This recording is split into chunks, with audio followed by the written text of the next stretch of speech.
بەناوی خوای گەورە سڵاوتان لێبێت لەم بەرنامەیەدا قسە لەسەر دۆخی یاسای سیاسی و ئابووری هەرێمی کوردستان دەکەین و پرسیار دەکەین بەڕاست کێشەکانی هەرێمی کوردستان لە ڕووی سیاسی و ئابووریەوە نەگەیشتونەتە سنوورێک کە هەرێم لە ئایندەدا ڕوبەڕووی هەرێسێنام بکەنەوە لە ئێستادا مەلەفی نەوت لە هەرێمی کوردستان لەو مەلەفە هەستیارانی نییە کە پێویستە بەجددی ئەگەر خەمخۆرێک لە هەرێمی کوردستان ماوە هەڵوەستەی لەسەر بکات بۆچی هەر کاتێک خەڵکی هەرێمی کوردستان لە چاوەڕوانیەوەدان کە ببنە خاوەنی دەستکەوتێکی نیشتیمانی تر قسەکردن لەسەر کێشە و گرفتەکانی هەرێم بە قەبەکراوی وەکو دەگوترێت دەهێنرێنە پێشەوە ئایا گەورەترین کێشەیەشی ئەم هەرێمە خودی ئەم دەسەڵاتە سیاسیە نییە کە دوورە لە هەر مۆڕاڵ و بەهایەکی مرۆیی چۆن کەرتینەوت لە چێلگەیەک بۆ ئاوەدانکردنەوە و گەشەپێدانی هەرێم بوو بە چێلگەیەک بۆ مردنی خەونەکان و هەڕەشە بۆ سەر ئایندەی ئەزمونونەکەمان ئایا بەڕاست لە وێناکردن و خستنە ڕووی کێشە و گرفتەکانی هەرێم زێدەڕۆیەشی زۆر ناکرێت بە جۆرێ خەریکە ئاسایش و متمانەی کۆمەلگا دەشێوێنێت ئەمە تەوەری ئەم شەوی بەرنامەی دیوی دووەمە بە میوانداریەتی هەریەک لە بەڕێزان لە ستۆدیۆی سلەیمانی بەڕێز کاگە ئەبوبەکر هەڵەدنی ئەندامی پارلەمانی کوردستان بەڕێز مامۆستا کاروان حەمە ساڵح پسپۆری کارژێر ڕوویابووری هەروەها لە ستۆدیۆی هەولێری پایتەختیش بەڕێز مامۆستا بەسام عەلی کادری پێشکەوتووی پارتی دیموکراتی کوردستان لەگەڵمانە بەخێراتنی میوانە بەڕێزەکانم دەکەم سوپاسان دەکەم کاک ئەبوبەکر لە بەڕێستەوە دەست پێ بکەم پرسیاری ئەوە لە بەڕێست بکەم بەڕاست کێشەکانی هەرێمی کوردستان بەو ئەندازەیە گەورن تاوەکو ئێمە قسە لەسەرەوە بکەین کە بەڕەنگە لە ئایندەیەشی نزیکدا ئەم ئەزمونەی هەرێمی کوردستانە بخەنە ژەر هەڕەشەی ئەوەی کە هەرەسی پێپێنن. بەناوی خوای گەورە و میهرەبان بەخراتنیە و مامۆستا کاروان و کاک بەسامەکەم سپاس بۆ ئێوەش. من پێم وایە دۆخی هەرێمی کوردستان لە ئێستایە ئەوەنەی نزیکە لە داڕمان ئەوەنە نزیک نییە لە بنیاتنان هەموو ئەم ئاماژە سیاسی و ئاماژەکانی ئەمە چینیانی کۆمەڵایەتیەکان ئاماژەی سیاسی ڕاستە ئێمە لە دەی نەوەتەکان و 2000ەکان مەترسی سەدام حسێنمان لەسەر بوو گەماروی ئابووریمان لەسەر بوو بەڵام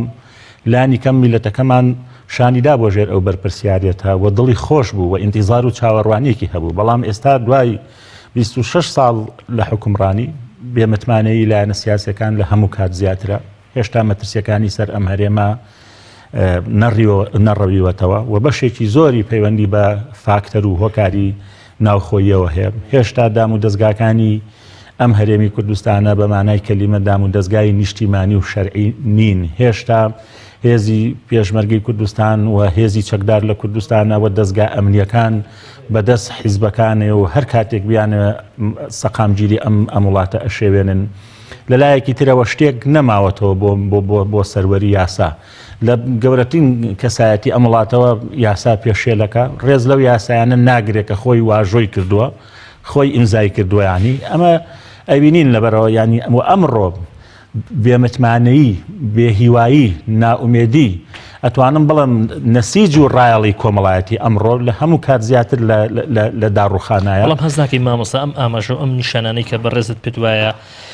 هەڕەشە و مەترسین بۆ ئایندەی ئەزمموی هەرێمی کوردستان پێیوەستن بەم قۆناغە ڕاگوزەرەی کە دەشێت لە هەر کاتێدا بێ کۆتایی پێبێت ئاخر ئەگەر ئاماژەکان پێمان دەڵێن ئێمە نیەتمان نییە کۆتایی بەم دۆخە بهێنین ئەگەر نیەتمان هەبووە دڵی میلەتەکەمان خۆشە کرد من با بەسیترین نمونە بۆ جەنابەت باس کە مامۆستا کاروانیش پسپۆڕێکی ئابووریانی بڕیارێکمان هەیە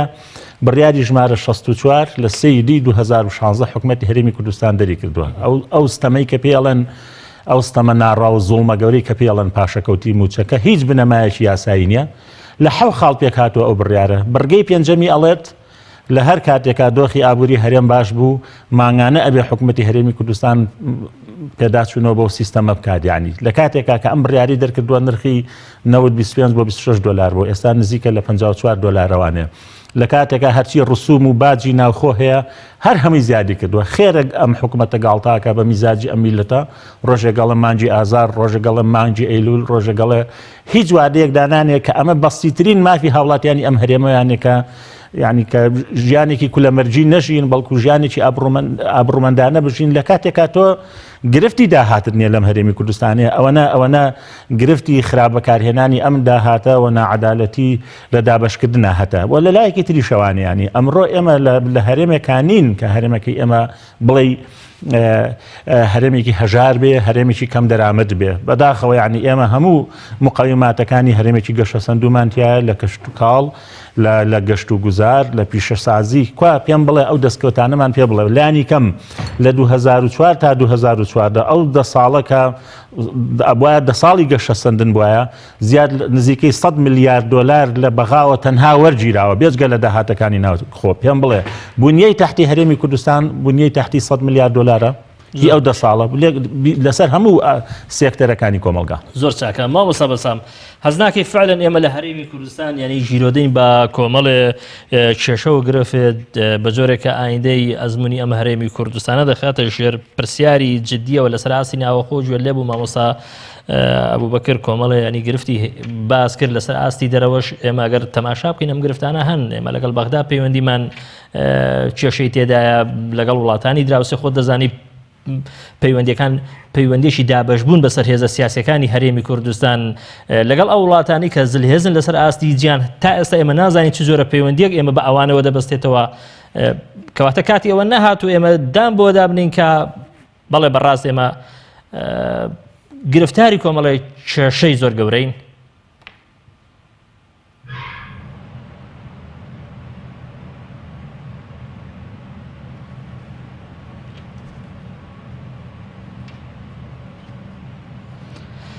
پێچێ گرفتێکمان هەبێت لە هەولێر کە گەڕایەوە ئەم پرسیارە دووبارە دەکەین و مامۆستا بەخێر بێ سوپاسانەکەم زۆر سوپاسانەکەم مامۆستا بەڕێزت وەکو پسپۆرێکی کارژێڕی واروها ئابووری دەمێ پرسیاریەوە لە بەڕێزەکەم بەفعلی ئێمە لە کوردستان ئەو مقەومات و ئەو بنەمایانەمان هەن کە ئامادەمان بک بۆ ئەوی ببین بە خاوەنی ژێرخانێکی ئابووری بەهێز و تۆکمە لانی کەم ژیانێکی محتەرەمانە بۆ ئەم کۆمەلگایە دەسەبەر بکە سەرەتا بەناوی خۆی گەورە میهرەبان سوپاس بۆ سوپاس بۆ مامۆستا بەکر و میوانە بەڕێزش لە هەولێر ڕاستە سەرچاوەی پێشخستن یان بڵێن سەرچاوەی ژێرخانێکی ئابووری کە ڕیسۆرسە هیومانەکەیمانەیە مرۆیەکە لە سا 60 عێراق ئەگەر شتێک کەمتر بێت گەنجە لە هەرێمی لە عێراقا بەگشتەوە بە هەرێمی کوردستانە لە وڵاتان ئەبێ گەنج هاوردە بکە بۆی معاملەکانی چۆڵ نەبێت چکە کارگەکانی هەیە بەس گەنجی کەم ئێمە گەنجە هەمانە خاکێکی بەپیتە هەمانە و لەژێر خاکەکەشمان سەرچاوەیەکی سروشتیمانەیە کەم وڵاتەیەتی و زۆرێک لە وڵاتان بۆ بە نەعمەد وەکو نەرویج و وەکو زۆرێک لە وڵاتانی تر بۆ زۆرێک وڵاتانی وەکو ناوچەیەکی وەکو ئێمە وەکو لیبیا وەکو ئەندەنووسیا وەکو کۆمەڵە لە وڵاتانی تر بۆ بە شەڕ و نەکبەتی بۆیە زۆر چاکە چیمان و لەگەڵیشە ئەوەی کە تۆ ئاکات تۆ بتوانێت ئەم سەرچاوە مرۆیە ئەم سەرچاوە سروشتیە و سەرچاوی زەویەکەت و ئەو هەواکەت بەگەر بخەی پێویستی بە عەقڵەکە عەقڵێکی ئیداری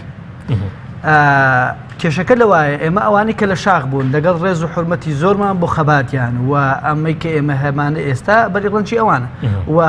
هیچ کاتێک هیچ کەسێک غەنی نییە لێ و بەکەمیش ناگیرێ بەڵام بۆ ئیدارەدانی وڵات بۆ دروستکردنی سیستەم بۆ پابەتبوون بە دیسپلین بۆ سیستەمی یاسا و سزا لە ناو حکومەتە بۆ دروستکردنی هەیکەلی حکوم پێویست بە عەقڵی ئیداریە ئێمە نە قەیرانی ئابووریمانەیە نە قەیرانی داریاییمانەیە نە قەیرانی سیاسیمانە ئێمە پێش هەموو ئەمانە قەیرانی عەقڵێکی ئیداریمانەیە یعنی ناکرێت تۆ بزەوا بزانی وەکو مامۆستا ئاڵێ بێی موچەی هاوڵاتیان کە نزیکی 1,400,000 هاوڵاتی دەیە بێی بە لە 125 بۆ لە 170 موچەکان ببڕی وا بزانی بەمە قەیرانی تۆ چارەسەکرد ئەمە ئەلفوبای ئیدارەیە ئەمە زەربەدانە لە خۆت ئەو کەسێک کە تۆ لە 175 موچەکەی بڕی ئۆتۆماتیکیان لەو سەر باج نایە بەت حکومەت لەو سەر پارەی کارەبا نایە پارەی ئەو نایە نەحەقیشی نیە پارەکەی بەشینە کەواتە تۆ بۆ خۆت خەنجەر لە خۆتەیت ئەم پارە لە بازارە کشەینەوە جم و جوڵ بازار دروست نابێت بێکاری دروستە بێت کە بێکاری دروست بوو تنگ و تیژ دروستە بێت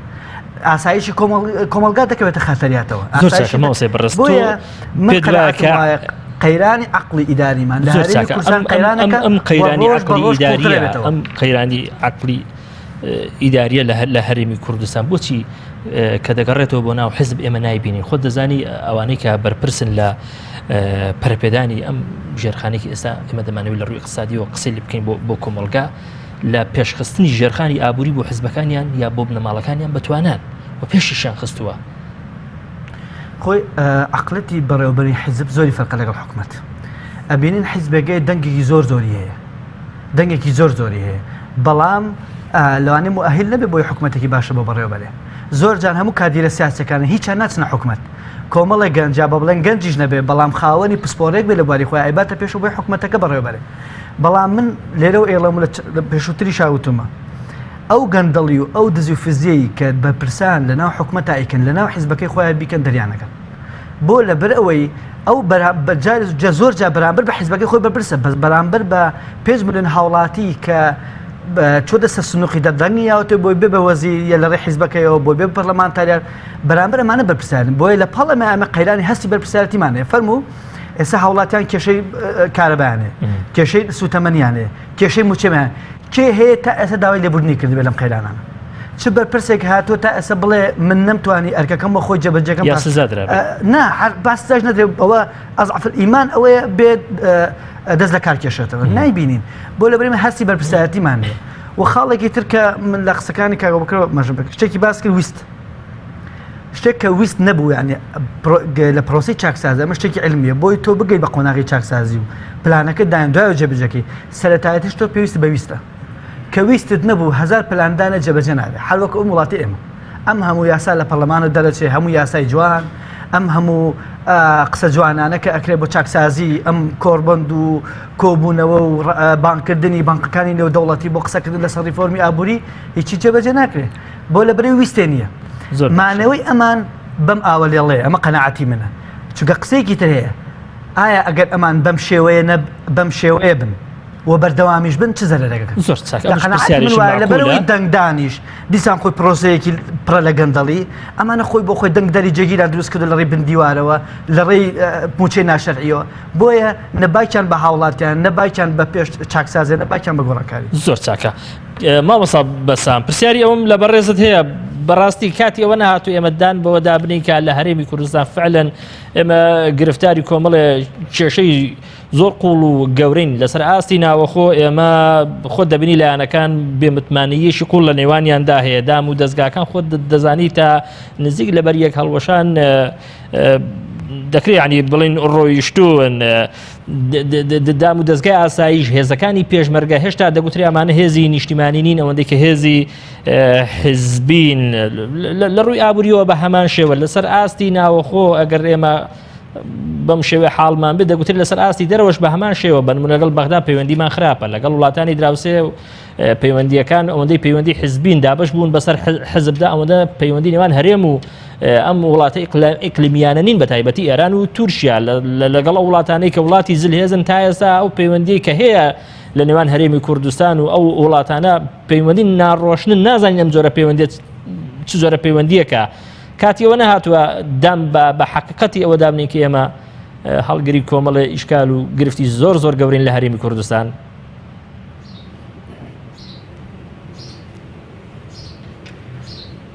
سڵاو بۆیەوە سڵاو بۆ بینەرانی خۆشەویست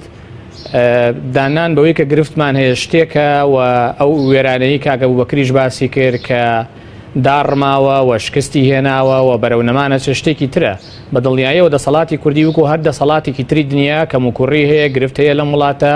گەندەڵی هەیە بێموچەیی هەیە لەم وڵاتە قەیرانی دارایی هەیە لەم وڵاتە بەڵام مؤسساتی دەسەڵاتی کوردی هێشتا نەگەشتۆ بە دەوڵەت تا ئێمە ناوی بنین مؤسسەیەکە داڕماوە یا شکستی هێناوە یان گەشتۆتە بنبەست ئێمە لە سەرەتای دروستکردنی ژێرخانی ئابوورین لە هەرێمی کوردستان هێشتا دەوڵەتەکەمان بنیان نەناوە هێشتا کار بۆ گەشتنەکەین بە کیانێکی سیاسی بەڕای من ئەوەی کە گرفتێکی گەورە بوو لە هەرێمی کوردستان لەم چەند ساڵەی دوایی پەرلەمانی هەرێمی کوردستان خولی کۆتای پەرلەمانی هەرێمی کوردستان پەرلەمانێکی لاواز بوو لەگەڵ ڕێزم بۆیان و لیستی کراوە کاریگەریکی خراپی لەسەر هەرێمی کوردستان کرد کە بەشێکی زۆری پەرلەمانتارەکان بۆ خۆ بە پاڵەوانکردن لەم شاشە و لەو شاشە بەرژەوەندێک گشتیەکانی هەرێمی کوردستان و خەڵکی هەرێمی کوردستانیان ڕەچاو نەکرد و حساسیت و مزایداتی سیاسیان گەیانە ئاستێک کە ئێستا بە هەسەرجەم لایەنەکان بۆیان چارەسەر ناکرێت پێم وایە یەکێک لەو چارەسەرانە بریتە سەرجەم لایەنە سیاسیەکان لیستی پەرلەمانی کوردستان بکەینەوە بەداخراو و نخبەی سیاسی حەکیم و تێگەشتووی سەرجەم لایەنە سیاسیەکان بۆ خولی ئایندە داخلی پەرلەمانی کوردستان کەین تا بەڕاستی هەرێمی کوردستان لەو حساسیەت و مزایەدەیی کە تووشمان بوو بیهێنینە دەرەوە. من لێرەوە پرسیارێکەکەم ئەگەر دەسەڵاتی کوردی ئەگەر حکومەتی هەرێمی کوردستان ئەم میوەرانەیە کە کاگە بوبەکر باسی کرد یەکگرتووی ئیسلامی کوردستان بۆ لە حکومەتی هەرێمی کوردستان ناکشێتەوە یان ئەوە تا ئەمە سیاسەتێکی بەڕاستی لەگەڵ ڕێزم دووفاقیە یان ئەوە تا ڕای ئەم ڕایانەی کە ئەو دەری بڕی ڕای یەکگرتووی ئیسلامی کوردستان نییە یەکێک لەم دوانەیە یان ئەوە تا سەرکردایەتی یەکگرتوو لەگەڵ ئەوەیە لەم حکومەتە بمێنێتەوە و لەگەڵ ئەوەیە چارەسەریەکان لەناو حکومەت بکات یان ئەوەتە بەڕاستی ناکرێت تۆ پێیەک لە معارەزە بێ و پێیەکشە لە حکومەت بێ یەکێک لە گرفتە گەورەکانی هەرێمی کوردستان لە ئێستاە ئەوەیە کە هەرێمی کوردستان ئۆپۆزیسیۆنێکی جدی نەما سەرجەم لایەنە سیاسەکان بەشداری کابینەکەیان کرد و بە سۆز و عاتیفە تعاملیان کرد لەگەڵ لایەنگرانی خۆیانە کاتێک کە ئۆپۆزیسیۆنی وەزیرەکەی ئەو کاتێک کە لە خولی پێشووتر ئۆپۆزیسیۆن هەبوو ئەو کاتەش ئۆپۆزیسیۆن لە جیاتەوەی بە ئۆپۆزیسیۆنێکی جدی وەکو ئێستا بەڕێزت باسی لێوە دەکەی یان داوای دەکەی ئۆپۆزیسیۆنێکی ڕۆخێنەر یعنی ناو دەبرا بەڕێزم خۆی لە هەموو دنیا کاک شۆڕە شەر وایە یعنی تۆ هیچ چیز دەسەڵاتێک نییە لە ئۆپۆزیسیۆن ڕازی بێ هیچ ئۆپۆزیسیۆنێکش نییە لە دەسەڵات ڕازی بێ ئەمە حاڵەتێکی زۆر ئاسایی و زۆر نۆرماڵە لە ئەمریکا ژوایە لە دنیای پێشکەوتوو ژوایە زۆر تەبیعیە دەسەڵات ملاحەزەی لەسەر ئۆپۆزیسیۆن هەبێ ئۆپۆزیسیۆنیش بەردەوام ملاحەزەی لەسەر دەسەڵات هەبێ من لێرە نمونەیەکە هێنمەوە بۆ نمونە وەزیرێکمان هەیە لە کابینەی حکومەت وەزیرێکە لەسەر حیسەی یەکگرتووی ئیسلامی کوردستان کە مامۆستا محەممەد هاودیانیە لە ئێستاە چاکسازیەکە لەناو وەزارەتەکەی و موچەی بەشێکی زۆری کەمەندامانی هەرێمی کوردستان بڕاوە بۆ پارتیەکان لە هەرێمی کوردستان نەهاتون لەسەر شاشەکان بڵێن ئەوە یەکگرتووی ئیسلامیە کەم ئەندامانی هەرێمی کوردستان موچەکانی ئێوەی بڕیوە لەبەر ئەوەی بەڕاستی ئێمە لە مەفهومی دەوڵەتداری تێگەشتوین و تێگەشتوین ئەو وەزیرە بەڕێزەی ئەوان کارەکە لەسەر ئەوەی وەزارەتەکەی مؤسساتی بکە و کارەکە بۆ چاکردنی کەم و کوڕەکانی وەزارەتەکەی نەک بەڕاستی مزایەدە بکەین و شەقامی لێ بوروژێنین کە ئەم وەزیری ئەوان بەڕاستی موچەکانی ئێوە بڕێ و لە کاتێکە وەزیری کارەباش لە یەکگرتووی ئیسلامی کوردستان بۆ ئێمە ڕۆژێک لە ڕۆژان نەهاتینەوە ئاستە بڵین بارودۆخی کارەبا لە هەرێمی کوردستان بۆیە خراپە وەزیرەکەی یەکگرتووە بارودۆخی تەندروستی بۆیە خراپە وەزیرەکەی یەکێتیە دەوڵەتداری و حکومەتداری بەم نەفەسەی ئێستای منەی بینم لە هەرێمی کوردستان ناکرێ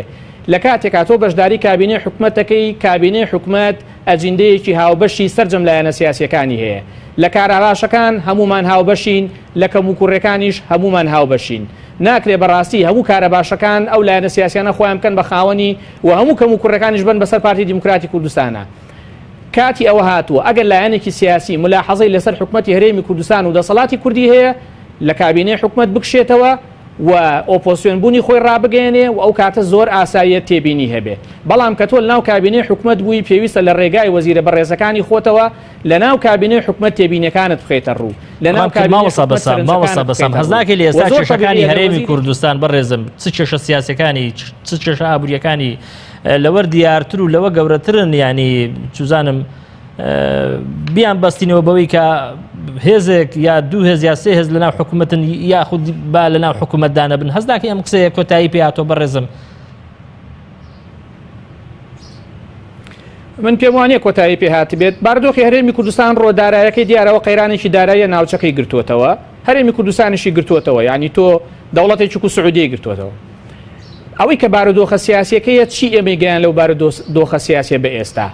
دەستبردن بۆ گۆڕانکاری لە سیستەمی سیاسی هەرێمی کوردستان ئێمە گەیان بە ئێستا زۆر وازەحە کۆمەڵێک پەرلەمانتاری بەڕێز کە بەڕاستی گرفتە سیاسی و ئەو گرفتە اقتصادیانی کە ئێستا لە هەرێمی کوردستان هەن پەیوەندیان بۆ حاڵەتە هەیە کە بەڕێزت باس لێوەرەکەی یعنی شتیش دروستکراوە کەواتە کاک شۆڕش گرفتە داراییەکان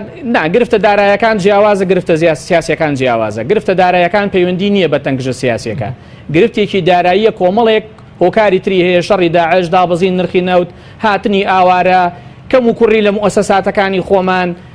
گەندەڵی لە هەرێمی کوردستان ئەم هۆکارانە ئەمە زۆر چاکە مامۆستای بەڕێز داراییەکەی زۆر باشە زۆر باشە کەواتە مامۆستا بۆ تێگەیشتن لە ئەم دۆخی کە لە ئێستا هەرێمی کوردستاندا دەگوزارێت پێویستە ئێمە نەفەسمان نەفەسێکی دەوڵەتدارانە بێ و تێش بگەین لەوەی کە هێشتا ئێمە دەوڵەت نین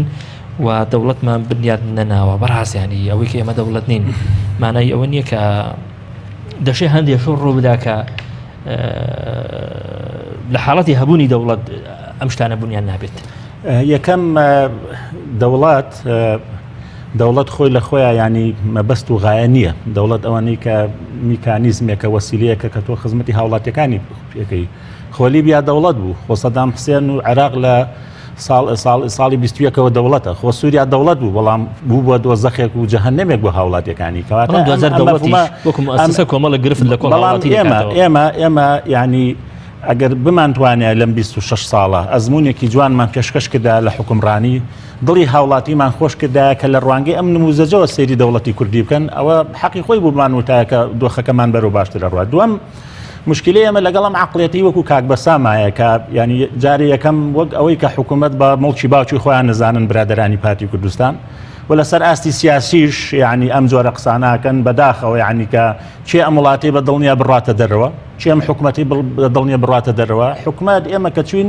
لە ڕوانگەی استحقاقێکی هەڵبژاردنەوە ڕۆشتین. خولی پێشوو خولی ئۆپۆزیۆنیشمان هەبوو چوینە ناو ئۆپۆزیۆن سزای سیاسی ئەندامەکانیان داین بودجێیان بڕین کە مافی خۆمان بوو. حزب هەبوو کورسیەکی پەرلەمانی هەبوو بودجەکەی سێ هەندەی ئێمە بوو. ئەمە لە بەرەوەی وابەستەی هەیە بە فلان حیزبی دیاری کراوە. 6 پاکێجی ئۆپۆزیۆنمان پێشکەش کرد. ئەو هەموو پرۆژە و پەیامە کەسی وتیان کاکە وەرن لەگەڵمان دەستبارمان بن بە یەکەوەم چاکسازی بکەین. ئەم چاکسازیە بەتەنێ بە ئێمە ناکرێت کە ئەچینە ناو چاکسازی لەگەڵمان ناڕۆن. ئەوە زیرانی کە بەداخەوە ئەو ناو یەکگرتووی ئیسلامی کوردستانی هێنا من وەکو ئەندامێکی سەرکردایەتی یەکگرتوو مافی خۆمە دیفاع لە حیزب بکەم کاک محەممەد هاودیانیمە بە خۆی مانوتوە چاکسازی هیچ پێ ناکرێت. خولەکەش تاوا بێت چاکسازی ناکات. ئەگەر حکوومەت ڕازگۆیە لە چاکسازی با لە خانەنشینی سەربازیەوە دەستی پێ بکردایە. لە سا بودجەی ئەم هەرێمە لە سا 52 بودجەی هەرێم ئەڕوا بۆ 4 سێکتەری سەربازی کە پێڵەن سێکتەری سەربازی بۆ پێشمەرگە بۆ وەزارەتی ناوخۆ بۆ ئاسایش بۆ خانەنشینی سەربازی با بڕواایە ئەو دەیان معنیم بە پاراستنی سنوورەکانی هەرێم سنووری هەرێم کاکە جانێمە لە سنوورەکان هەموو لە جەلەولاوە هەتاوەکو شنگال ڕۆیشتوین 32,000 پێشمەرگە بەوەی کە لە ماڵەوەی بۆی کە لە واجبی ژەگرێ لە سەنگەرەکانی ڕوبەڕووبنەوەیان 42,000 کەس بەڵام نزیکەی 300-400,000 کەس لە سلکی ئەمنیان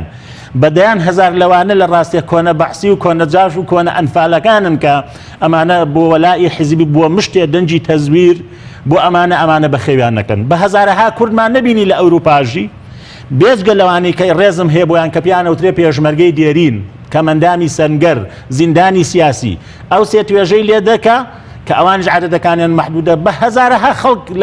لە ئەوروپا بۆ بایامەتریە هاتەوانێ پەنجەمۆریە کرد و ئەڕۆشتەوە تۆ هاوڵاتێکی وڵاتێکی ترە بۆ نەیان ئەلمانەوە دەست پێ بکەن زۆر لە بێوەژنێکەوە دەست پێکەن کە 150,000. دووەم من دوو نمونە پێڵم کە ئەم حکوومەتە بەڵێنەکەی نەبردە سەر. یەکەم بڕیاری سەربەخۆکردنی نەوت کە پەرلەمان پشتگیری کرد حزبەکان پشتگیریان کرد خودی وەزیری سامانە سروشتیەکان کە وعدی بە پەرلەمانی کوردستان داوتی ئێمە لە کۆتایی 2015 ئێوە بەس پشتگیریمان کەن نەوت بە سەربەخۆ بفرۆشن ئێمە هەموو بودجەی خەڵکی کوردستان دابی نەکەین ئەو 850 ملیارەی کە ئەمانەوێ مانگانە ملیار دیناری ئەمانێ بۆ موچە هەمووی دابی نەکەین نەو دەگەێنینە 1 ملیۆن بەرمیل پێویستیمان بۆ نامێنە فەرمووی ئێستا گەیاندویانەتە ملیۆنێ بەرمیل بۆ ناچن خزمەتی خەڵکەن. دووەم ئێمە ئەگەر مزایدە ئەکەین بۆ نایان مزایدە ئێمە ببڕن فەرموو پەرلەمان کاراکەنەوە فەرموو موچەی خەڵک بن فەرموو گەندەڵی مەهێڵن فەرموو ڕێز لەو بڕیارە نەبن کە خۆتان دەرتان کردووە فەرموو دۆسیەکانی محکەمە و داواکاری گشتی و دیوانی چاودێری دارای ئیشیان لەسەر بکەن فەرموو مەجال مهێنەوە بۆ مزایدە و پاڵەوانی سەر شاشەکان چێ دەستی گرتوون بۆ نایکەن بۆ بڕیارانی کە خۆیان دەریەکەن ڕێز لەو بڕیارانی خۆیان ناگرن بۆ بڕیارانە جێبەجێ ناکەن. بەبەرەوە ئەم عەقڵیەتە لە کوردستانەیە کە خۆی بەخاوە نەزانێ ئەویتر بە میوان نەزانێ بە ئارەزوی خۆی ئەم دەرەکە فەرموولەوەکە ئەمە هێڵێتەوانێ ئەمە گرفتی ئەم کوردستانەیە. بەڵام بۆ بەم جۆرە قسەنەکەی کە ئەم لایەنە داوای هەستی بەرپرسیارەتی لە هێزان ئەگەر ئێمە هەستمان ئەمە هەستکردنە بەرپرسیارەتی کە لە حکوومەتەکە ئەماوینەوە ئەڵێن حکوومەت بەی خۆمان نەزانین ئێمە پێمان خۆش نەبووم حکوومەتە ئەوا بێ ئێمە ئەڵین بەم توانە مادی و مرۆیی و بەشەری کە لە وڵاتە هەیە ئەمانتوانی سێ هەندەی ئێستا خزمەتکەین هەرێمێکی 4-5 ملیۆنی هی ئەوە نییە بەم کولە مەرجیاژی. زۆر باشە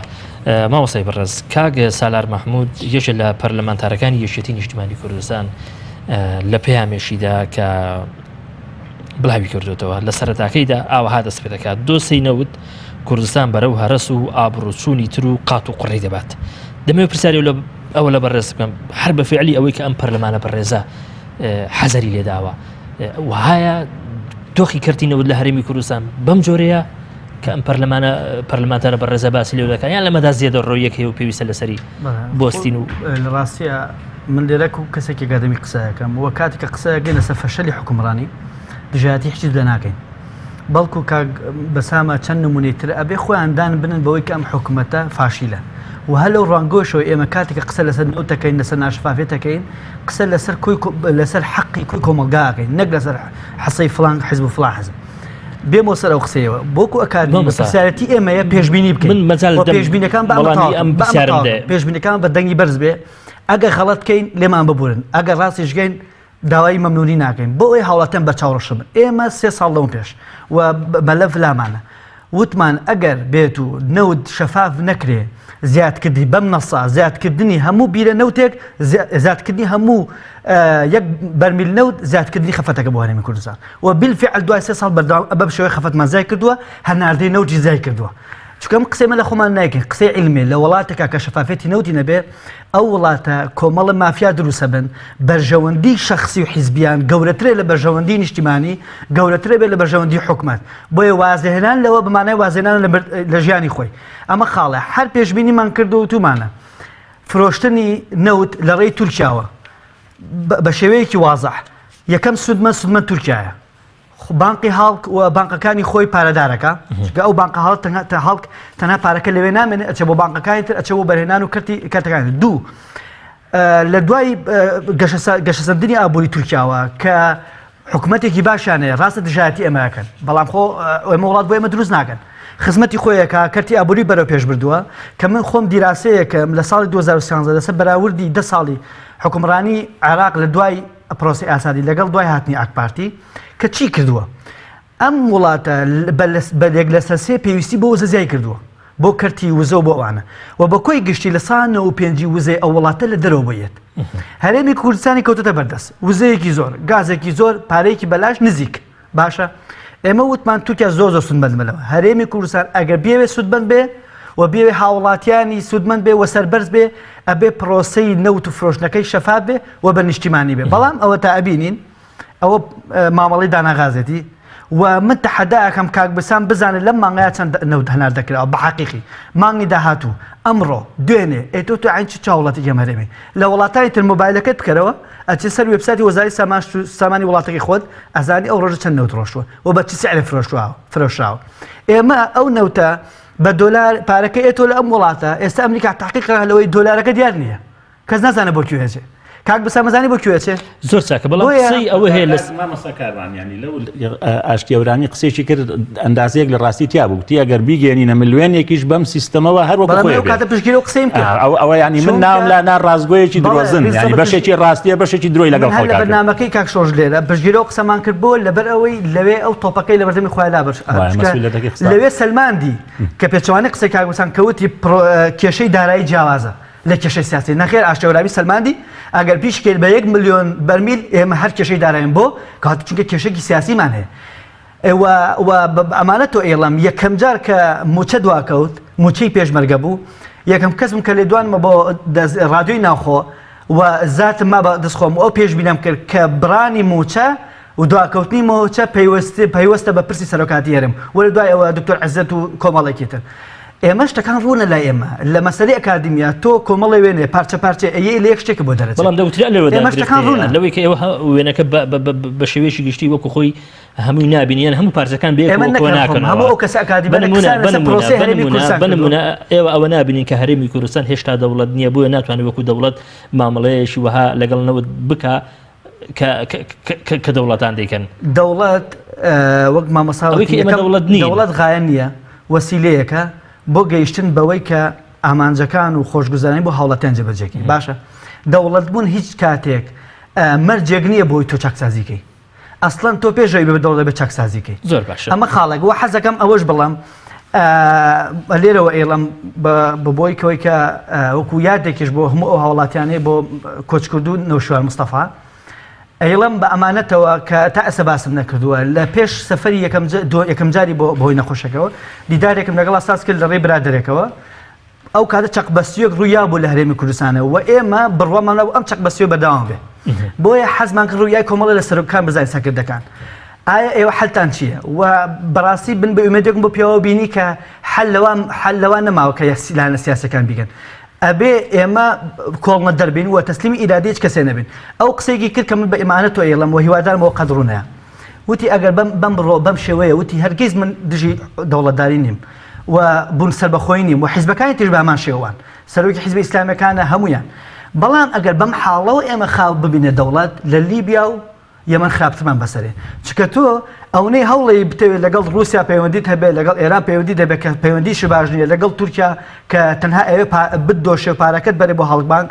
بەڵام سەرێکە لە ناخۆ کێشەیەکە دروست کرد چەقبەستوویەکی سیاسی و لەگەڵ هەوڵاتانی خۆتا شەرتە لەگەڵ حیزب شەرتە لەگەڵ میدیا شەرتە لەگەڵ ڕۆژنامە نووستا شەرتە یعنی لەگەڵ کیا شەڕە نییە ئەی تۆ چۆن دەوڵەت دروستەکەی ئایا ئەمە لە پێشەیە ئەوەی تۆ بڵێ وەڵام دەوڵەت دروستەکەم بۆی ئەمانە چاکەم دەوڵەت وەسیلە نیە ئەمانە چاکەی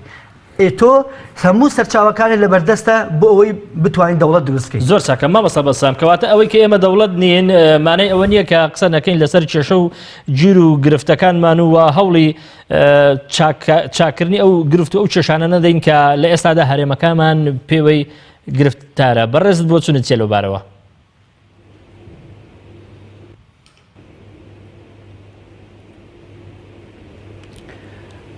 کاک شۆڕژەمەوە لەوە دەست پێ بکەم کاگە بوبەکرەڵێ ئەو عقلێتە هەرێمی کوردستانی عقلێتی و بیرکردنەوەی وکو من هەرێمی کوردستانی بۆ بارودۆخی ئێستا گەیان تەسەوڕەکەم بەشێکی زۆری هاوڵاتیانی هەرێمی کوردستان ئەو شاهیدە بن کە عقلێتی ئەو عقلێتە ڕادیکاڵیەی کۆمەڵێک پەرلەمانتاری وکو کاگە بوبەکر هەرێمی کوردستانی بەرە ئەو بارودۆخە برد کە هاوڵاتی کوردستان گەشتە حەدێک بە چاوی خۆی بینی تەحمولی وتارێکی مامۆستا سەلاحیان نەکردن لەسەر کەسەکان بەڕێزم مامۆستا بەسام با ئێمە تەجاوزی ئەو حاڵەتە بکەین با باسی لەو دیاردە و لەو کێشە و گرفتانە بکەین کە هەمومان ڕەنگە ینی تا ئەندازەیەک لەسەریان کۆک بین فەرموو بەڕێزم قسەکان تاوەکە فەرموو یەک بەیەک جوابی ئێمە کاک شۆڕە فەرموو هاوڵاتی هەرێمی کوردستان بە شێوەیەک بەرەو ڕادیکاڵێت ڕۆی بە شێوەیەک بەرەو ڕادیکاڵێت ڕۆی کەس قبوڵی کەس نەکا بە شێوەیەک بەرەو ڕادیکاڵێت ڕۆی تەقبولی ئەوە نەکەی بڕۆی بۆ بەشداری ناشتنی جەنازی کەسێک ئەو عقلێتە ڕادیکاڵی ئەوان هەرێمی کوردستانی بەرەو ئێستا برن بەرەو ئێستام نەبردووە لەوەی کە باسی ئەوەی کرد هێزی پێشمەرگی کوردستان 42,000 بەڵام هێزەکانی ئاسایشی ناوخۆ چەنە برینارەکان چەنە کەمەندامەکان چەنە تۆ ئێمە خاوەنی دوو شۆڕشی گەورەین خۆمە ناکرێت تۆ بەسبێ ئەوەی بڕۆی لە سەنگەرەکان ئەحسایە بکەی بزانین چەند هەزارمان هەیە و دوایی بێت بڵێ پێویستە تەنها موچەی ئەوەندە هەزار لە هەرێمی کوردستان هەبێت حکومەتی عێراقی لە ئێستاە حکومەتی عێراقی لە ئێستاە 100 ملیار دلار قەرزارە جگەلەوەی زیاتر لە 50 ملیار دلاری لە بانکی مرکزی عێراقی ڕاکێشاوە لە نەختینە واتە تەسەڕفی بە 150 ملیار دلار کردو حکومەتی عێراقی و لە ئێستا ئەوانیش پرۆژیان هەیە کە بەڕاستی پاشەکەوتی موچە بکەن و لە خاننشینەکانەوە دەستیان پێ کردووە لەوەی کە شەفافێتی نەوت من وتەبێژی حکومەت نیم لێرە حەزەکەم وتەبێژی حکومەت بێ لێرە قسە بکە من کادرێکی حزبم و حزب قسەکەم لە ئێستا دوو کۆمپانیای گەورەی دنیا کە لە ئاسی دنیا معتەریفن بە حساباتی نەوتی هەرێمی کوردستان ئاڕۆنەوە ئەکرێ هەر لایەنێکی سیاسی لە وەزیرەکەی خۆی بپرسێ لەو نزیکانە لەو نزیکانە بەڕاستی حساباتی ئەو چەند مانگە ئیعلانەکەن و ئەگەر لە شوێنێک عەدادێکیش کێشەی تیا بوو بێت لە راپۆرتەکەی خۆیان نووسیوانە و لە ئێستاە حساباتی نەوتی هەرێمی کوردستان زۆر شەفافە و بەو شێوەیە نییە کە برادران باسیەکەن کەس نازانێت دۆلارێکی بۆ کۆ ڕۆدینارێکی بۆ کۆڕوە مامۆستا کاروان باز لەوە کات کە قەیرانی دارایی هەرێمی کوردستان بەسراوەتەوە بە پرسی سەرۆکایەتی هەرێمی کوردستان سەرۆکی هەرێمی کوردستان هەتا ئێستا سەرۆکی هەرێمە ینی بۆ قەیرانە دارایەکە بەردەوام بێ ینی منطقی نییە ئەم قسەیە خۆ لە سەرۆکی هەرێمی کوردستان لا نەبراوە تا ئێمە بەڕاستی سیناریۆیەکمان دروست کردبێ خەڵکمان برسی کردبێ لە بەرەوەی سەرۆکی هەرێمی کوردستان بێ ئەو تا ئێستا سەرۆکی هەرێمی کوردستانە بە کامل سەلاحیەتی خۆیەوە تا ئێستا مارەسی و دەسەڵاتە دەکات ینی قەیرانی دارایی بۆ هۆکارەکەی لێرەیە بۆیە بێویژدانیە ئەگەر تۆ پرسی سەرۆکایەتی هەرێم لە هەر حاڵەتێ لە حاڵەتەکان و تەنگژەی سیاسی هەرێمی کوردستان ببەستیتەوە بە قەیرانە دارایەکەوە زۆر چاکە مامۆستا بەسام من با پرسیاری ئەوە لە بەڕێز بکەم مامۆستا بەسام ئەم پیاوە بەڕێزا ئەندامی پەرلەمانی کوردستانە کاگ سالار مەحموود ئەندامی پەرلەمانی کوردستانە لەسەر لیستی یەکێتی نیشتیمانی کوردستان کە تا ئێرە هاوپەیمانە لەگەڵ پارتی نم کورد پارتی دموکراتی کوردستان و هەروەها کۆمەڵێ پەرلەمانتاری تر کە هەمان ئەم قسانە دەکەن کە ئێستا ئێمە خستومانەتە بەرباس و لێکۆڵینەوە خۆ دەزانی وەزیفەی پەرلەمانتار متابعە و بەدواداچوونە بۆ ئەم کێشە و گیرروگرفتانەی کە لە هەر وڵاتێک لە وڵاتەکان هەڵبەت کە وڵاتی خۆیانە دێتە پێشەوە وەزیفەی دەسەڵات نییە کە گوێ لەم پەرلەمانتارانە بگرێ.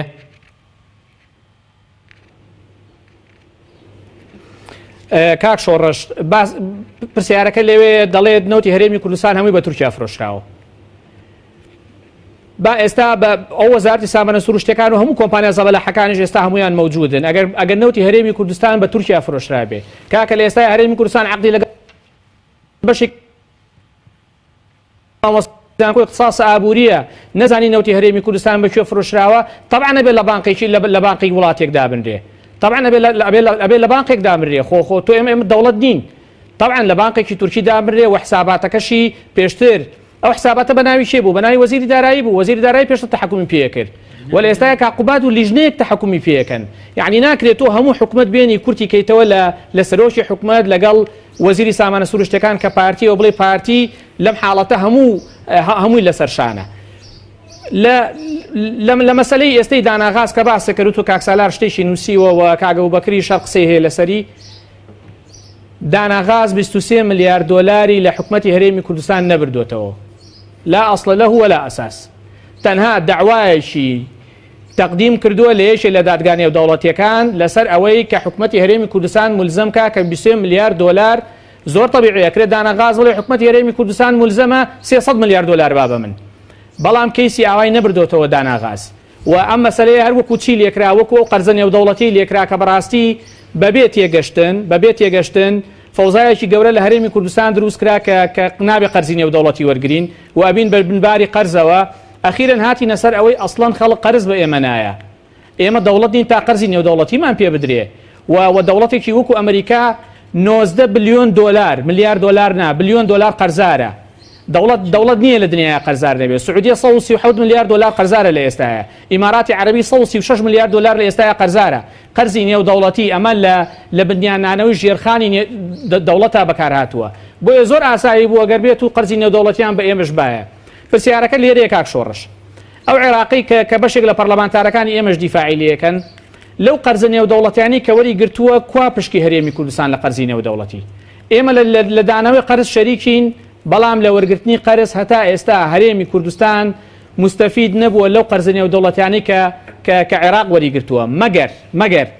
دەوڵەتێک بە مەرج وەریگرت بێ لەسەر حکومەتی عێراقی مەرجی لەسەردا نابێ کە ئەوەندە ملیۆن دۆلاری دەبێت لە هەرێمی کوردستان سەرف کرێ وەکو جارێک یابانیەکان کردیانە حاڵەتە ئەگەر نا حکومەتی عێراقی لێرەش بەڕاستی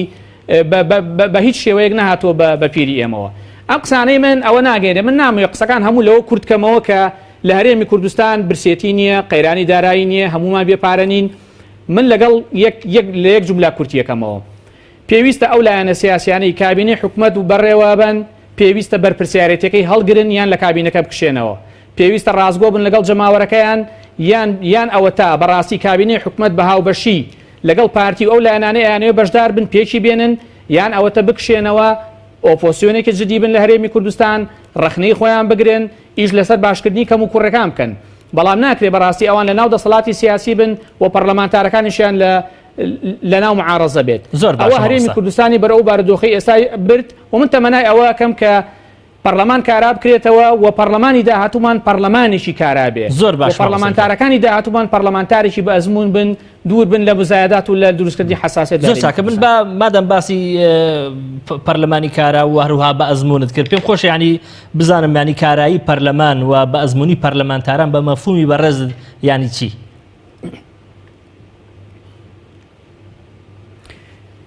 پەرلەمان سێ کاری هەیە کاک شۆڕش سێ کاری هەیە کارێکی تەشریعە یاسادانانە کارێکی چاودێری دەسەڵاتی ڕاپەڕاندنە کە حکومەتە و کارێکیشی بریتە لە مسادقەکردن لەسەر میزانیە ئێمە پارەمان نەبوو تا مسادقە لەسەر میزانیە بکەن لەگەڵ ڕێزم پەرلەمانەکەی ئێمە قەت چاودێر نەبووە بەوانەی ئێستاشمانەوە یاسادانان مابوو بەڕاستی لەم وڵاتە کە کاری پەرلەمانی کوردستان بوو یاسادانانیش بۆ حاڵەتی ئێستا ڕۆی لە یاسای جگەرەکێشان بە دوای ئیجماع ئاگەڕاین ئێمە بەڵام لە گۆڕینی سیستەمی سیاسی هەرێمی کوردستان بە دوای ئەوە گەڕاین بە فەرقی دەنگێتی پەڕێنین بە فەرقی دەنگێ تێپەڕێنین تۆ بتەوێ گۆڕانکاری لە سیستەمی سیاسی بکەی بە بەسام چۆن بەڕێزت کردووە کە پەرلەمانتارە بەڕێزەکانی پولی پەرلەمانی کوردستان کاری چاودێریان نەکردو لە کاتێکدا کەم جەلسەی پەرلەمان هەبووە پەرلەمانتارە بەڕێزەکان لەسەرجەم لیستەکان ینی راپۆرتیان نەبووێ لەسەر ئەو پرۆژە و لەسەر ئەو کەشە جۆرە و جۆرەی کە لە هەرێمی کوردستان ینی هەبووە راپۆرتی بەدووادا چوون کاک شۆڕش ڕئیس سەرۆکی حکوومەتی هەرێمی کوردستان چۆ پەرلەمان چەندین جار وەزیری سامانە سروشتەکان چۆ پەرلەمان تەسەوڕەکەی پەرلەمانی کوردستانی ئێمە لەگەڵ ڕێزم ئەوەندە پەرلەمانێکی بێ ئەزمون بوو نەتوانرا 30 دقە ڕاستەوخۆ جەلسەکە بگوازرێتەوە ئەوەندە مزایدە کرا لەگەڵ ڕئیسی حکوومەتی هەرێمی کوردستان کار لەسەر ئەوە کرا پەخشە ڕاستەوخۆکە ڕاگیرێ یعنی کە ئینسان گەشتە حاڵەتی سەرۆکی پەرلەمان پەرلەمانتاری وەزیر بەڕاستی پێویستە لە دەروی مزایدات بێ زۆر باشە پەخشی ڕاستەوخۆی نەکرد جەلسەکە یعنی خەریب هەمووی بێتە مزایدات زۆر باشە دەگەڕێمەوە لە دواتر مامۆستای بەڕێز خۆ دەزانی لێرە و لەوێ و ناوە کۆمپانیانەی و دەوڵەتیەکان داوا لەسەر هەرێمی کوردستان بەرز دەکەنەوە لەوەی کە پەیوەندی هەیە بە کەرتی نەوتەوە بە بیانووی جۆرا و جۆر جارێک داوای جوزانم پارە دەکەم بە بیانووی ئەوەی وەکو مستحقات جارێک داوای پارە دەکەن وەکو تعویز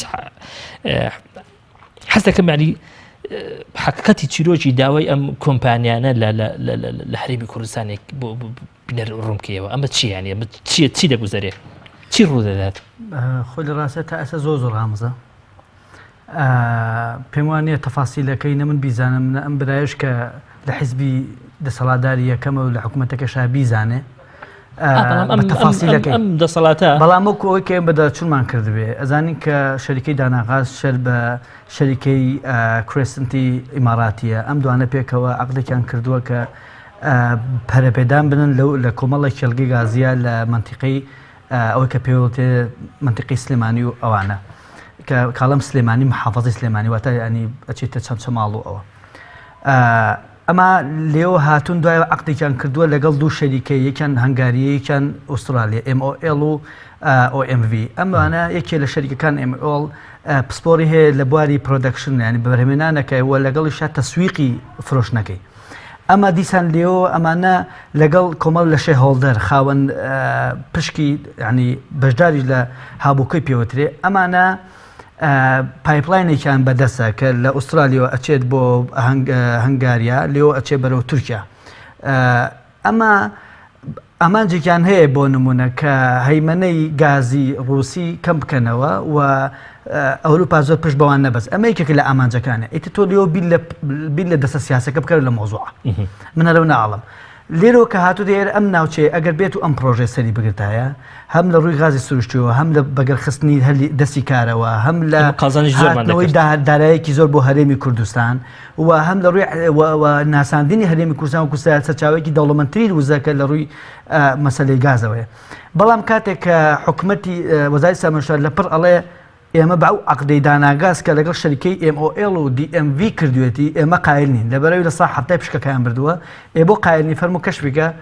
کەس نازانێ هاتووە رازی نەبوو بەم عەقدە کە رازی نەبوو بە عەقدە ئێستا شەریکەی پێرڵ هەیە نەک شەریکی داناغاز وەکو کاکینەڵێ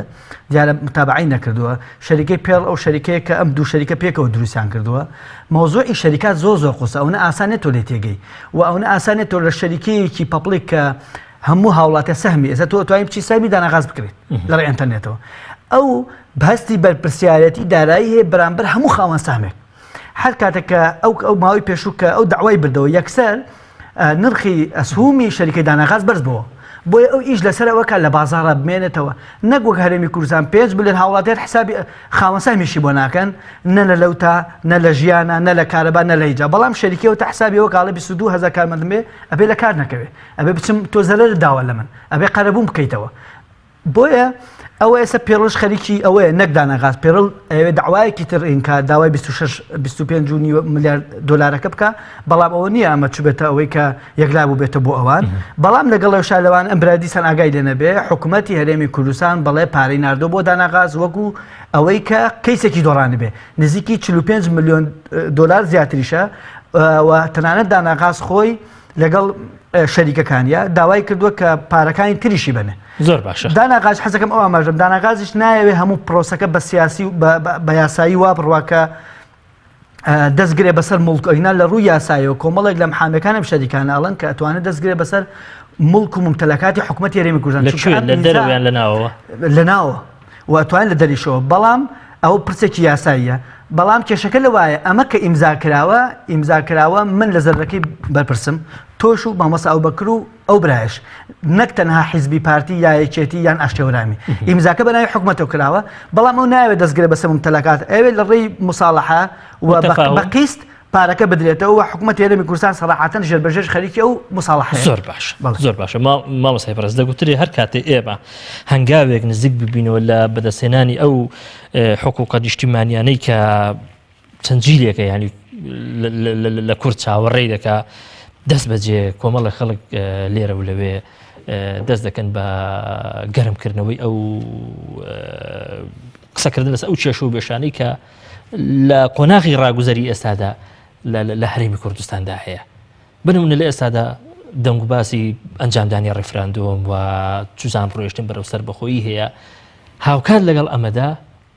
مەسەڵەن جەنابێت کاک سالار مەحموود و کۆمەڵە بەڕێزی تریش دێن وها قسە لەسەر دۆخی ئێستای هەرێمی کوردستان دەکەن وەکو ئەوی کە بەیانی هەموو شتێک کۆتایی پێدێ و هەموو شتێک دەڕوخێ. بەڵام من سوورم لەسەرەوەی کە دۆخەکە زۆر لەوە خراپترە کە هێشتا تعبیرمان لێ کردووە.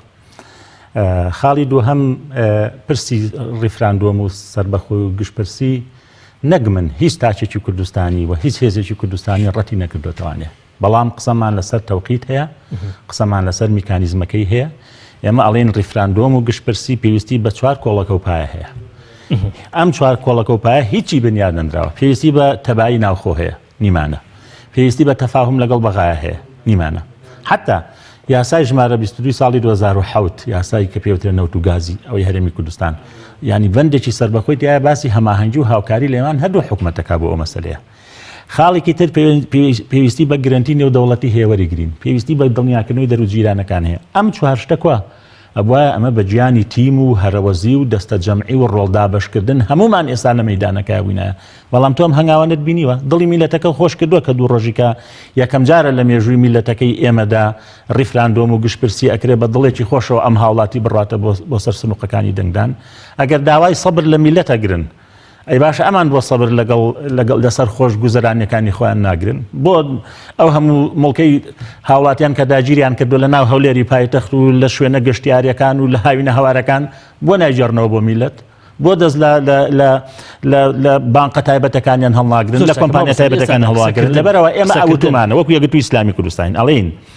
بەڵێ بۆ ڕیفۆرم بەڵێ بۆ ڕیفراندۆم پێمان وایە هیچ کامیان بەدیل ئەوێتریان نییە بەوە توشمانە با لە یەک کات بە یەک ئار نە ڕیفراندۆم بەدیلی ڕیفۆرمە نە ڕیفۆرمیش بەدیلی ڕیفراند بە یەک ئاراستە ئیش لەسەر ڕیفۆرمیش و ڕیفراندۆمیشکردن بەو قەبەیە لەسەر ئەو کێشە و گرفتانی کە لە هەرێمی کوردستاندا هەیە حەز ناکەی لە ئێستا خەریکە شیرازەی کۆمەلگا لە ڕووی ئاسایش و لە ڕووی متمانەوە دەشێوێنێ هەست ناکەن ئەوە ئێمە نین کە شیرازەی کۆمەڵایەتیمان شیرازەی کۆمەڵایەتی بەوە بچڕا کە ئەم هێزانە دابەش بوون بەسەر دەوڵەتە هەرێمایەتەکانە بەوەی کە ئەم شۆڕژگیێڕانەی دوێنەی شاخ کە هەشیانە لەم حکوومەت و هەرێمێتە بەرپرسیارەتی گەورەی هەیە جارەوە درۆیەکی زۆر شاخدار و گەورەیەکە بڵێ من پێشمەرگە بووم فیشەکێکی بۆ کورد و کوردستان نەتەقاندووە ئەگە قرار بێ باوکی و باپیری ئەمانە پێشمەرگە بوو بن باوکو باپیری من و تۆش پێشمەرگایەتیان کردووە کوا من و تۆ چ مۆقعێکمان هەیە لەم هەرێمەدا کوا لەبەرەوە ینی ئەمە جارە وەهم و درۆیەکی زۆر زۆر گەورەیە بە ناوی خەباتی شاخ و پێشمەرگایەتی واگرێ ئەوەی کە شیرازەی کۆمەڵایەتی ئەمیلەتی پچڕاندووە ئەوەیە کە سەدان داواکار هەن لە دادگاکان ئەسوڕێنەوە لە ناو جادەکانە سەدان ئەنفال و بکوژی پێشمەرگە و هاوڵاتیان حیزبانە داڵدەیان داوە بەوە یاسا بەبەر بە ڕۆژی ڕووناک پێشێ لەکرێ ئادەی پێم بڵێ ئەم هەموو مەزرعە و ڤێلا و باخ و ئامانە بە چیە کریانی خەڵک هەیە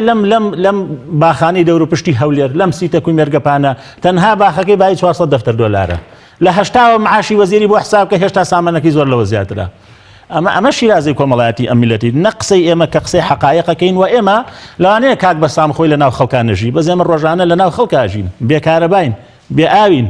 لە مزگەوت تا لەگەڵ خەڵکین لەسەر قەبران لەگەڵ خەڵکین لە ناو بازار لە خەڵکین لە بۆنەی خۆشی و ناخۆشی لەگەڵ خەڵکین ڕۆژانە خەڵک یەخەمان پێگرێ من چوومەتە دادگای سلێمانی پۆلیس یەخەم پێگرێ ئەڵێ ئەم مەلەفەی لەبەردەستی منایە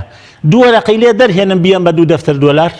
بیان بە 2 دەفتەر دۆلار 2 وەرەقە کە ئەمە حەقی خەڵکە و مەسەلەی مەلەفێکی قەتڵە بۆ موچەکەم نادەنێ من ملیۆنێک و 400,000 حەقی خۆمە بۆ 400,000 من دەنێ زۆر ئەی بۆ ئەوەکانی خۆیان نابڕن ئێمە شیرازەی کۆمەڵایەتی ئەو ڕۆژە تێکچوو کە نمونەیەکی خراپی حکومڕانیمان مامۆستا بەسەم ڕاستە لە ئێستادا ئێمە هێشتا دەوڵەت نین بەڵام هەز ناکەی بەو کێشە و گرفتانی کە لە ئێستادا هەمانە ئەگەر بگەین بە دەوڵەت و بە دەوڵەتداریش ئەو دەوڵەتی کە دروستی دەکەین دوجار دەوڵەتێک دەبێت پڕ نابێت لە خۆشگوزەرانی و لە ئەس ئەو چاوەڕوانیانەدا نابێت کە کۆمەلگا دەیبێت لەو دەوڵەتە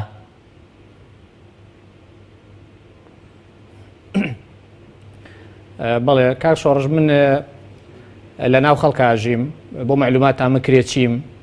و داهاتێکی زۆر کەمم هەیە و ئەگەر مامۆستا ئەبوبەکر هەرچی هەیە لەگەڵ منابی گۆڕێتەوە زۆر بە دڵنیاییەوە لەگەڵ یاکەم شتەکانی من و متەلەکاتی من بۆ متەلەکاتی ئەویش بۆ من سیارێکی زۆر متەواضعمە هەیە و زۆریش لە ناو خەڵکاژیم چوار خلیتری پەرلەمانیش ئەندام پەرلەمان بی بەقەد من لە ناو خەڵکا ناژیت هەرگیز لە ناو خەڵکان لە ناو خەڵکا بژی دیفاع لە حیزبی گەندەڵ ناکەی لە حکوومەتی گەندەڵ ناکەی لە بەرپرسی گەندەڵ ناکەی قسەی خەڵکەکەی لە ناو خەڵکە ئەڕۆی بەگشت خەڵکی حیزبەکەی تۆش خەڵکی چاکی تایە بڕە پشتگیری چاکەکان کە بەس بەدەست خراپەکان نابڕۆ کاتی خۆیەتی باقسەکانی تاوکەت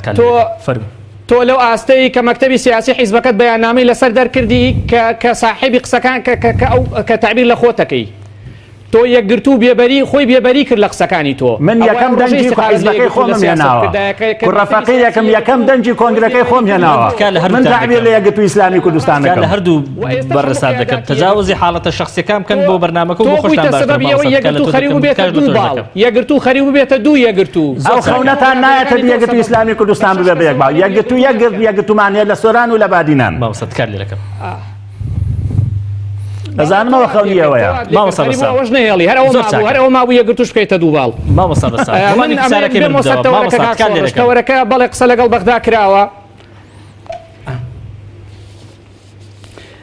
قسە لەسەر تەوەرەکە یەکەم کاک شۆڕش قسە لەگەڵ ئەو ناکەم ئەوون پێم وایە کۆتایی بە ژیانی سیاسیاتوە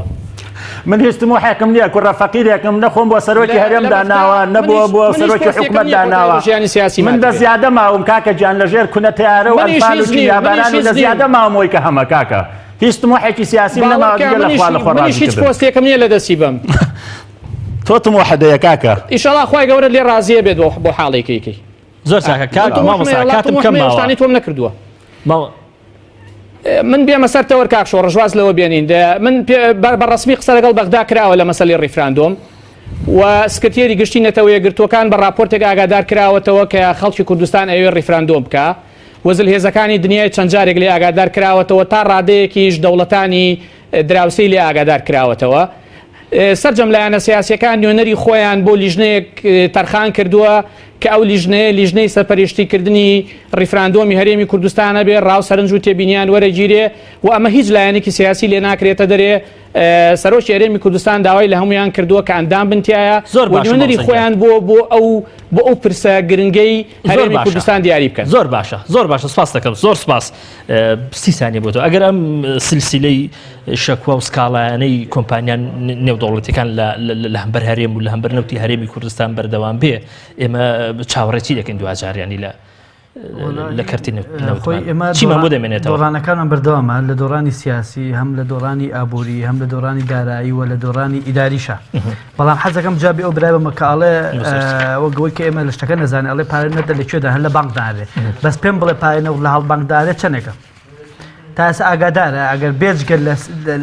ناچمە مەوزوعی حیزبی بەڵام ئایا چەندێ پارەمان هەیە لە هەڵ بانکە و چۆن ئێتەوە و بە چەندە فرۆشەیە و کێئیکا بانقێکی زۆر سپاسانەکەم ئەو بانقە ئالیە زۆر خێرەکەی بۆ زۆر سپاس مامۆستا کاروان محەممەد ساڵح پسپۆری کارژێڕی و ئابووری زۆر سپاس دەکەم هەروە زۆر بەڕێز مامۆستا ئەبوبەکر هەڵەدنی ئەندامی پەرلەمانی کوردستان زۆر سپاس تۆشەکەم هەروە زۆر بەڕێز مامۆستا بەسام عەلی کادری پێشکەوتوی پارتی دیموکراتی کوردستان کە لە ئەستۆدیۆی هەولێری پایتەخت لەگەڵمان بوو سپاس بۆ ئێش بینەرانی بەڕێز سپاسانەکەم دەستە خوشمەوەسی سپاس دەکەم.